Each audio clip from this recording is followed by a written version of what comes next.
अस्सलाम वालेकुम स्टूडेंट्स। आज हम बहुत ही इंपॉर्टेंट टॉपिक डिस्कस करने वाले हैं जिसका नाम है नोटिस एंड इट्स काइंड्स। तो ये ट्रांसफ़र ऑफ प्रॉपर्टी एक्ट 1882 के सेक्शन 3 में दिया हुआ है नोटिस। तो वहाँ पे इतना ज़्यादा एक्सप्लेनेशन नहीं है। आपको जैसे कि पता है कि बेयर एक्ट की लैंग्वेज के एक एक वर्ड का बहुत ज़्यादा मतलब होता है। तो मैंने यहाँ पर नोटिस को सेपरेटली बताया है कि नोटिस का क्या कंसेप्ट है ट्रांसफ़र ऑफ प्रॉपर्टी एक्ट में। तो let's see, today we will discuss its kinds and what is notice actually. So पहले इंट्रोडक्शन है। ये जो आप असाइनमेंट देख सकते हैं ये मैंने गूगल से ही बनाई है, सारा डाटा इकट्ठा करके और इजीली, ताकि आपको आपको इजीली अंडरस्टैंडेबल हो जाए और समझ आ जाए। Okay, so see, so first of all notice का इंट्रोडक्शन तो मैंने आपको दे दिया है कि ये section 3 transfer of property act 1882 में प्रोवाइडेड है। इसकी 3 काइंड्स हैं नोटिस की: एक्चुअल और एक्सप्रेस नोटिस, कंस्ट्रक्टिव नोटिस और it may be imputed notice. ये 3 काइंड्स हैं बेसिक। और नोटिस का मतलब क्या होता है? Notice means to have knowledge of something, that is to know something. किसी चीज़ के बारे में जानना या किसी चीज़ के बारे में नॉलेज होने को नोटिस कहते हैं हम। ठीक है, और इसकी काइंड्स मैंने आपको बताई। अब नोटिस हम पढ़ते क्यों हैं? नोटिस इतना इम्पॉर्टेंट क्यों है? देखें, जब हम कोर्ट में जाते हैं एज अ लॉयर, तो हम केस पूरा जीत भी सकते हैं और हार भी सकते हैं। ठीक है, हमारी विन और लूजिंग ऑफ द केस जो है ना, वो इस पर बहुत ज़्यादा डिपेंड करती है कि हमें मतलब है जो हमारे क्लाइंट के पास इस चीज़ का नोटिस था या नहीं था। ठीक है, अगर जैसे कि आप सेक्शन 39 उठाकर पढ़ें तो उसमें क्या दिया हुआ है? फ्रॉम एनी, ये देख सकते हैं आप, that is section 39, from any immovable property that you purchase and you know about it, then it means that you have the notice of it. Now you have to pay. इधर ये लिखा हुआ है कि अगर कोई आप इमूवेबल प्रॉपर्टी ख़रीदते हैं और उसके अंडर कोई मेंटेनेंस ले रहा है और आपको इस चीज़ की जानकारी है, आपको इस चीज़ की नॉलेज है, आपको इस चीज़ का नोटिस है, तो इट मीन्स अब आपको पता था कि इस प्रॉपर्टी से कोई मेंटेनेंस, कोई बच्चे ले रहे हैं, कोई या वाइफ ले रही है या कोई भी बंदा ले रहा है, तो आपने फिर भी वो प्रॉपर्टी ख़रीद ली जानते हुए बूझते हुए। तो अब आपको वो मेंटेनेंस जो है वो उस पार्टी को पे करनी पड़ेगी, क्योंकि यहाँ पे आप बोनाफाइड परचेज़र तो नहीं रहे। बोनाफाइड परचेज़र क्या होता है? बोनाफाइड परचेज़र वो होता है जिसने पूरी नेक नियति से चीज़ ख़रीदी हो, मतलब है उसने सारा कुछ चेक किया हो, किसी का हक मारने की कोशिश ना की हो, उसको हम कहते हैं बोनाफाइड परचेज़र। तो लॉ जो है बोनाफाइड परचेज़र को प्रोटेक्शन दे देता है, लेकिन जिस बंदे को नोटिस होता है या फिर जो बोनाफाइड नहीं होता, परचेज़र गुड फेथ में लैंड बाय नहीं करता, उसको लॉ प्रोटेक्शन नहीं देता। ठीक हो गया। अब देखते हैं काइंड्स ऑफ नोटिस। पहली है हमारे पास एक्सप्रेस और एक्चुअल नोटिस। अब एक्चुअल नोटिस का मतलब ये होता है कि जब इंसान को एक्चुअल में किसी चीज़ का पता होता है कि एक्चुअल में ये चीज़ एग्जिस्ट कर रही है, ये फैक्ट है, ये सच्चाई है, उसको पता है कि ये चीज़ तो बिल्कुल हकीकत है, उसको एक्चुअल में उसकी नॉलेज है। अब ये होगा, इसको हम कहेंगे एक्चुअल नोटिस या फिर एक्सप्रेस नोटिस। ठीक हो गया। फिर इसमें एक बात ये है कि हमें इसमें आप देख सकते हैं कि इंग्रेडिएंट्स ऑफ एक्चुअल नोटिस क्या है। पहली तो है कि डेफिनेट इन्फॉर्मेशन होनी चाहिए बंदे के पास कि बिल्कुल सच्ची है। वो सच्ची कैसे हो सकती है? जैसे कि हमने कुछ न्यूज़पेपर में पढ़ा है। अब वो न्यूज़पेपर में जो हमने पढ़ा है वो बिल्कुल डेफिनेट इन्फॉर्मेशन है। ठीक है, उसको हम डेफिनेट ही मानते हैं। ओके, तो उसको एक्चुअल नोटिस माना जाएगा। जैसे कि अगर किसी की प्रॉपर्टी है अंडर लिटिगेशन और उस बंदे ने दे दिया है या कोर्ट में वालों ने दे दिया है न्यूज़पेपर में कि फ़लाँ प्रॉपर्टी अंडर लिटिगेशन है, कोई परचेज़ ना करे, अब ये एक्चुअल नोटिस है। ठीक है ना। अब फिर भी अगर जाके कोई करता है तो वो उसकी अपनी गलती मानी जाएगी। ठीक है, इसमें किसी का कोई कसूर नहीं होगा। तो पहली बात है डेफिनेट इन्फॉर्मेशन होना चाहिए। ये एक्चुअल नोटिस का इंग्रेडिएंट है कि सच्ची बात और बिल्कुल डेफिनेट, और it should neither be rumour nor mere suspicion. फिर वही बात कि रूमर नहीं होनी चाहिए, अफवाह नहीं होनी चाहिए, कोई शक शुबा नहीं होना चाहिए, information should be related to the property and transfer. और तीसरी बात, जिस प्रॉपर्टी से रिलेटेड हम डील कर रहे हैं, जिसका हम ट्रांसफ़र कर रहे हैं, या कोई प्रॉपर्टी हम ख़रीदना चाह रहे हैं, तो उससे रिलेटेड होनी चाहिए। ओके, नहीं तो हमें दूसरी प्रॉपर्टी से क्या कुछ लेने की ज़रूरत है, हमें क्या किसी के कोई मसला चल रहा है, हमने तो अपने लिए ये इस कंसेप्ट को पढ़ रहे हैं और इस अपने लिए ही इसको यूज़ कर रहे हैं, तो हर बंदे के लिए ये उसके लिए इम्पॉर्टेंट है कि उस वो जिस चीज़ में डील कर रहा है उसको उस प्रॉपर्टी के बारे में पता है। ओके, तो आगे मैंने ये इलस्ट्रेशंस दी हुई हैं, ये आप पढ़ सकते हैं। यही बात है कि गॉसिप इन कॉफ़ी शॉप है तो वो एक्चुअल नोटिस नहीं होता, एडवर्टाइजमेंट इन द न्यूज़पेपर है तो वो एक्चुअल नोटिस होता है। फिर मैंने यहाँ पे पिक्चर ड्रॉ की है। एक्चुअल नोटिस का मतलब है कि owner new of the danger, owner created the danger. And constructive notice, that is the second type. इसका लिखा हुआ है owner should have known of the danger. बहुत वाज़िया लिखा हुआ है कि ओनर को पता होना चाहिए था ख़तरे का। ठीक है, अब ख़तरे का पता क्या होना चाहिए था, इसमें पता क्या होता है, इसमें जो कोर्ट है ना वो ये मान कर चलता है कि इस बंदे को इस चीज़ की नॉलेज थी। अब उस बंदे को उस पर ये लाजमी करार दिया गया है कि वो पता करे कि ये चीज़ क्या है। ठीक है ना, क्योंकि वो उसके लिए वो बाउंड है उसको पता करने का। ओके, अगर वो उसको पता नहीं करता तो कोर्ट को कोई फ़र्क नहीं पड़ता, वो अपना ही नुकसान कर रहा है, उसको पता कर लेना चाहिए था। कोर्ट यही मान कर चलेगी कि इस बंदे को इस चीज़ का नोटिस था। और ये जो कोर्ट मान कर चलती है ना, इसको कहते हैं कंस्ट्रक्टिव नोटिस। अब देखें कोर्ट कैसे मान कर चलती है, एग्जाम्पल ले लेते हैं हम। जैसे कि ए ने प्रॉपर्टी सेल की बी को, प्रॉपर्टी जो थी वो मोर्टगेज हुई हुई थी। ठीक है ना, अब बी ने जब प्रॉपर्टी ख़रीदी तो उसको चाहिए था कि डॉक्यूमेंट्स पढ़ के लेता, क्योंकि डॉक्यूमेंट्स में मेंशन होता है कि प्रॉपर्टी मॉर्टगेज है या नहीं है।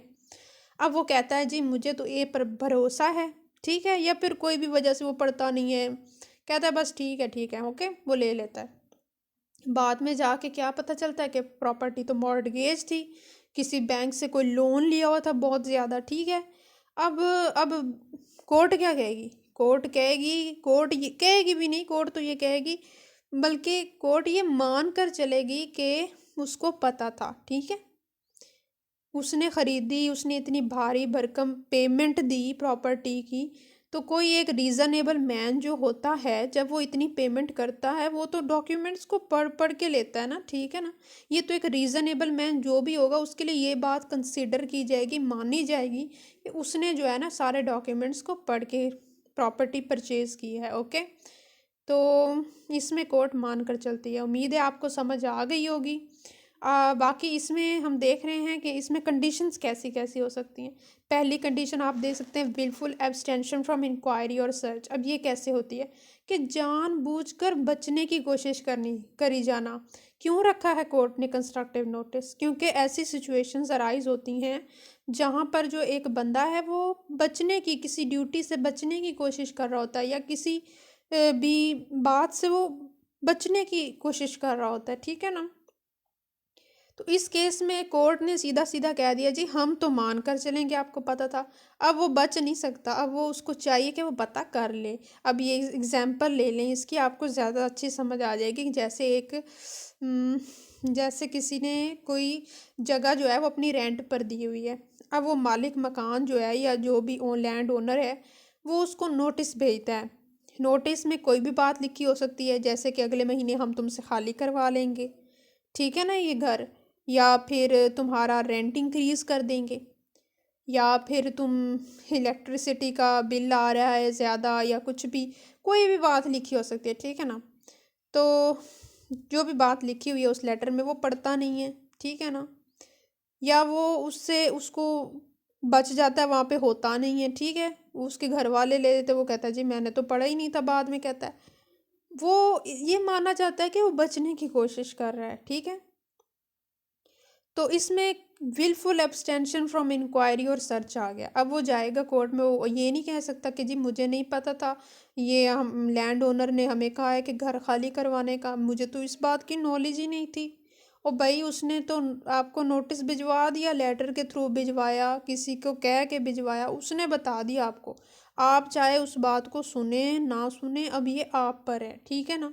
इसमें आप ये केस पढ़ लीजिएगा, जॉन्स वर्सेस स्मिथ 1841, ये इंपॉर्टेंट केसेस दिए हुए हैं। ये सब मैंने गूगल से लिए हैं, ठीक है ना। ये मैंने आपके लिए इजी करने की कोशिश की है कि आपको आसानी से समझ आ जाए। Law is not very much difficult. अगर हम इसको इजीली अंडरस्टैंड कर लें तो हर चीज़ आपको समझ में आ जाती है, ठीक है। और आपको जब समझ में आ जाती है तब आपको अप्लाई करना आ जाता है, ओके। अब देख लेते हैं अगला केस भी देख सकते हैं आप। मैंने यहाँ पे हंट वर्सेस लैक का केस दिया हुआ है, फिर इस्माइल खान वर्सेस काली कृष्णा का केस है। ये आप सब पढ़ सकते हैं, ये जो बातें मैंने आपको बताई ये वही हैं, उसमें यही प्रिंसिपल्स फॉलो हो रहे हैं। उसके बाद आता है ये जो है सेकंड कंडीशन कंस्ट्रक्टिव नोटिस में ग्रॉस नेग्लिजेंस आती है। अब ग्रॉस नेग्लिजेंस क्या है? ग्रॉस नेग्लिजेंस हम कहते हैं भारी लापरवाही, बहुत बड़ी लापरवाही, मतलब है जो उजाड़ के रख देती है ना वो वाली लापरवाही। अब वो उजाड़ के रख देने वाली लापरवाही कौन सी हो सकती है भला सोचें। अब देखें ज़रा कोई एग्जाम्पल ले लें। एग्जाम्पल में देख सकते हैं आपने, एक बैंक था, एक बंदे ने अपनी प्रॉपर्टी रखवाई बैंक के पास, ठीक है। ये आप देख सकते हैं, मैंने एरोज ड्रॉ किए हुए हैं कि उस बैंक की ये केस था, एक्चुअल में ये केस था Lloyd bank versus PF Guzdar and company limited 1929 का, ठीक है। अब एक पर्सन था, उसने जाके टाइटल डीड अपने किसी घर की है कलकत्ता में किसी बैंक के में रखवा दी जाके, ठीक है ना। और वहाँ से कोई लोन ले लिया, ठीक है। अब उसने कहा कि ये जो है वो उसके पास और कुछ था नहीं, बस वही था, उसने बैंक को दे दिया। बाद में वो बैंक को जाके कहता है कि जी घर तो सेल हो रहा है, मुझे पार्टी मिल गई है, बहुत अच्छी कीमत दे रहे हैं, आप बराए मेहरबानी मुझे ये जो है ना डॉक्यूमेंट्स, मेरी टाइटल डीड दे दें, मैं जैसे ही बेचूंगा आपको आके मतलब है पैसे पे कर दूंगा, आपकी परेशानी भी ख़त्म, मेरी भी ख़त्म। अच्छा जी, अब वो क्या करता है? वो करता है जी, वो जाके टाइटल डीड एक और बैंक में डिपॉजिट कर देता है। यहाँ पे मैंने बैंक एन दिया हुआ है, बैंक एल दिया हुआ है, आप देख सकते हैं एरोज बने हुए। पहले बैंक एन में जाके वो टाइटल डीड देता है, फिर बैंक एल में। अब बैंक एन ने क्या क्या किया? पहले तो बैंक कहता है कि नहीं जी हमारे ऑफिस में बैठ के आप डील कर ले। वो कहता है नहीं जी, इस तरह तो मेरी हाउस की जो है ना कीमत गिर जाएगी, आप मुझे इजाज़त दें, एक दफ़ा टाइटल डीड दें तो सही, मैं आपको पे कर दूंगा, ठीक है ना। अब वही जाके वो क्या करता है, ए उठ के बैंक एन से लेकर ए टाइटल डीड दोबारा जाके बैंक एल में दे देता है और वहाँ से भी कोई लोन वगैरह उन पे ले लेता है, ओके। अब इस केस में जो पहले वाला बैंक है वो कोर्ट चला जाता है, वो कहता है जी ये क्या हमारे साथ फ्रॉड हो गया। वो कहते हैं जी फ्रॉड श्रॉड नहीं हुआ आपके पास, आपने किया है gross negligence, okay. Gross negligence, भारी भरकम लापरवाही की है आपने, आपको नहीं चाहिए था कि आप उसको टाइटल डीड देते। जब तक आपकी चीज़ क्लियर नहीं होगी, आपको यह लोन क्लियर नहीं होगा, आपने क्यों दिया? अब ये आपकी अपनी गलती है, कोर्ट यही मान कर चलेगी कि आपको इस चीज़ की नॉलेज थी, ये कंस्ट्रक्टिव नोटिस से। अच्छा जी, फिर आ जाता है registration of documents as constructive notice. अब ये कैसे होता है जी? देखें, जब एक डॉक्यूमेंट रजिस्टर, कोई भी प्रॉपर्टी है उसकी जो रजिस्ट्रेशन होती है उसमें सारा लिखा होता है कि कौन कौन से बंदा है, किस किस का क्या हिस्सा है। रजिस्ट्रेशन होती है तो उस रजिस्ट्रेशन से मुतल्लिक जो है जितने भी अफराद जुड़े हुए होते हैं उनको उस चीज़ का पता होना चाहिए कि इस रजिस्ट्रेशन डे में जो भी है रजिस्ट्रेशन डॉक्यूमेंट, इसमें जो जो लिखा है, जिस जो जो उससे रिलेटेड है बंदा है, उसको उस चीज़ का पता होना चाहिए कि जी हमसे मुतल्लिक इसमें क्या है, ठीक है। अगर उसको नहीं पता तो कोर्ट यही मान कर चलेगी कि भाई साहब को पता था, ठीक है। अब जैसे कि यहाँ पे मैंने एग्जांपल दी हुई है कि एक जो है ना वो एक रजिस्टर्ड डॉक्यूमेंट के ज़रिए वो रजिस्ट्रेशन हो जाती है जब एक किसी को प्रॉपर्टी बेचते हैं, ठीक है ना। वो बी को प्रॉपर्टी बेच देता है, फिर वही उठा के ना later enters into a contract with C to sell him the same house. अब सी पर ड्यूटी इम्पोज करता है ला कि वो जाकर रजिस्ट्रार के ऑफिस में चेक करे, उसे कहे भाई मुझे रजिस्टर्स में से देख के बताओ ये फ़लाँ प्रॉपर्टी पहले कहीं सेल तो नहीं हुई हुई, और अगर हुई हुई है तो उसको पता चल जाएगा कि बी के साथ उसका सौदा हुआ है कि वो दोबारा मेरे साथ कर रहा है। तो अब अगर वो बी सी नहीं जाता तो उसने क्या किया, उसने फिर क्या गलती की, लापरवाही की। और रजिस्ट्रेशन ऑफ डॉक्यूमेंट्स पहले ही माना जाता है कि एक कंस्ट्रक्टिव नोटिस होता है, ठीक है ना। अब उसने क्या किया, उसने अपने साथ ही बुरा किया, इसमें कोई क्या कर सकता है। उसको चाहिए था प्रॉपर्टी हम जब ख़रीदते हैं ना तो बी केयरफुल, हर चीज़ चेक करके लेनी पड़ती है, रजिस्ट्रार के ऑफिस में जाके पता कर लें पहले, फिर डॉक्यूमेंट्स भी अच्छी तरह देख लें, और ये ड्यू केयर लेनी पड़ती है आपको। आप अपने साथ कोई लॉयर भी लेके जा सकते हैं अगर आप पढ़े लिखे बंदे नहीं हैं, आपको समझ नहीं है तो be careful, I am advising you that, okay.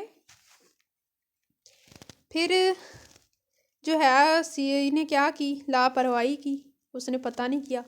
अब उसको ही पे उसको नुकसान हो गया, कोर्ट तो यही मान कर चलेगी क्योंकि उस पर तो लीगल ड्यूटी थी। यही बातें लिखी हुई हैं मैंने।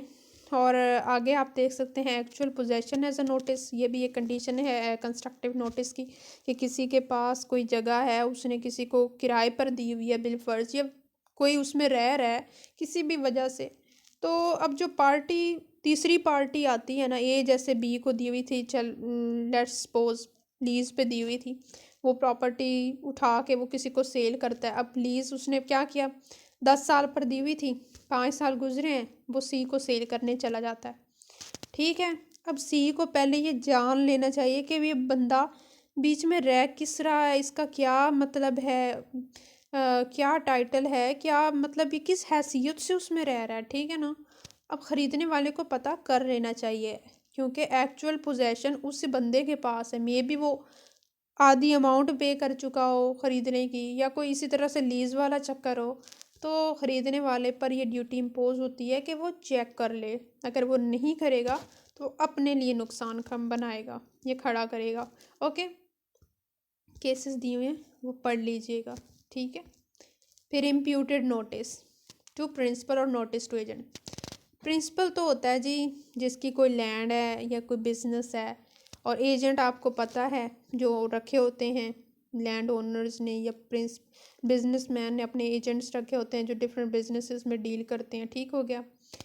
तो इसमें अब कहते हैं कि जब उस एजेंट को नोटिस हो गया तो समझ लें कि उसके सर को, उसके बॉस को, उसके प्रिंसिपल को नोटिस हो गया, ठीक है। अब इसमें कुछ कंडीशंस होती हैं कि वो जो एजेंट है जिस मुतल्लिक हम उसको नोटिस सर्व कर रहे हैं, जिस भी प्रॉपर्टी के मुतल्लिक, वो एजेंट उसी प्रॉपर्टी से डील कर रहा है, उसका बिजनेस सारा उस प्रॉपर्टी से रिलेटेड है डीलिंग का, उसका जो प्रिंसिपल ने उसको उसी प्रॉपर्टी से रिलेटेड अपॉइंट किया हुआ है, ठीक है।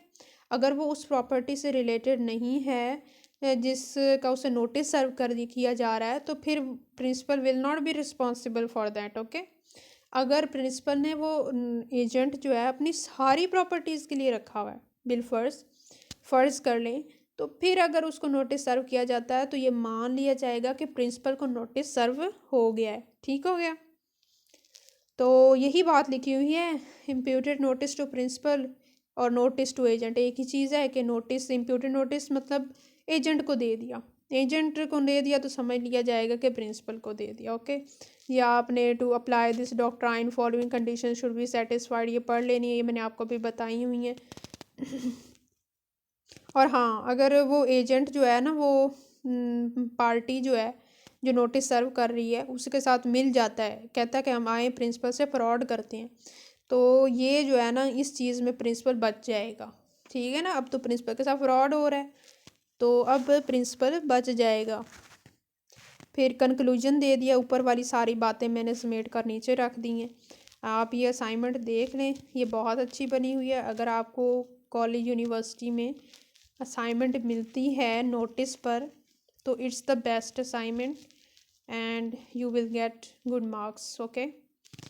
Thank you everyone, please like and subscribe my channel, I shall be very much thankful to you. Allah Hafiz.